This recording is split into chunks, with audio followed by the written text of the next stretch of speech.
আসসালামু আলাইকুম। আশা করি সবাই ভালো আছেন। আজ আমরা রান্না করব লাউ চিংড়ি। এই গরমের দিনে কোনো কিচ্ছু খাওয়া যায় না, এই জন্য লাউ আর চিংড়ি একসাথে রান্না করব। প্রথমে আমি কড়াইতে পেঁয়াজ আর তেল দিয়ে দিলাম।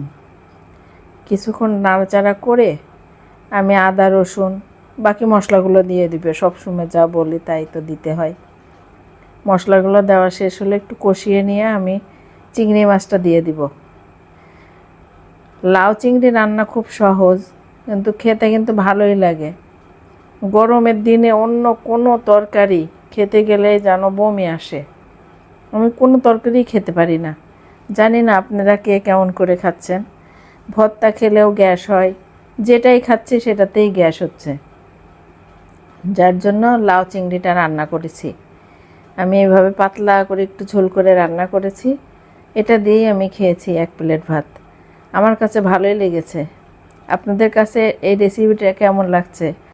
ভালো লাগলে অবশ্যই কমেন্ট করে আমাকে জানাবেন আসলে রেসিপিটা কেমন হয়েছে। আমি ঝটপট রান্না করেছি জিনিসটা।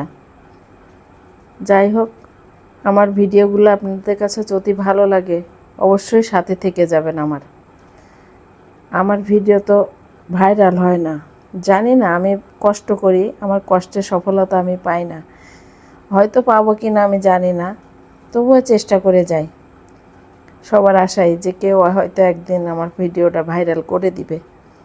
যাই হোক, আপনারা যদি পারেন আমার সাথে থেকেন।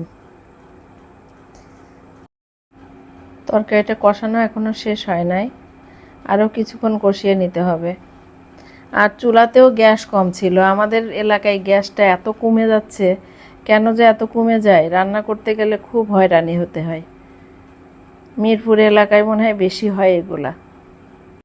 আমার লাউটা রান্না করেছি, আমি অনেক কষ্টে রান্না করেছি, কিন্তু পুরাটা তো দেখানো যায় না, যার জন্য আপনাদেরকে খুব শর্ট করেই দেখানো হয়েছে। যাই হোক, ভিডিও তো কষ্ট করেই করি ভাই, কিন্তু কেন যে সফলতা পাচ্ছি না এটার কোনো রাস্তা পাই না আমি। কষাতে কষাতে লাউটা সিদ্ধ হয়ে গিয়েছে। এই লাউটা গ্রাম থেকে আনা, আমাদের বাসার কেয়ারটেকার সে এনে দিয়েছে, তাদের নিজের বাড়ির গাছটা। এত ভালো লাউটা সিদ্ধ হয়ে গিয়েছে কষাইতে কষাইতেই। অল্প কিছু পানি দিয়েছিলাম আমি, অনেক বেশি পানি দেইনি। হালকা একটু ঝোল রেখে আমি নামিয়েছি। আমার কাছে একটু ঝোল ঝোল রাখাতে ভালো লেগেছে। যাই হোক, আমার ভিডিও যদি আপনাদের কাছে ভালো লাগে অবশ্যই লাইক শেয়ার সাবস্ক্রাইব করে আমার পাশে থাকবেন। আর সবার জন্য দোয়া থাকবে, সবাই আমার জন্য দোয়া করবেন যেন আমি ভিডিওতে সফলতা অর্জন করতে পারি। আল্লাহ হাফেজ, সবাই ভালো থাকবেন।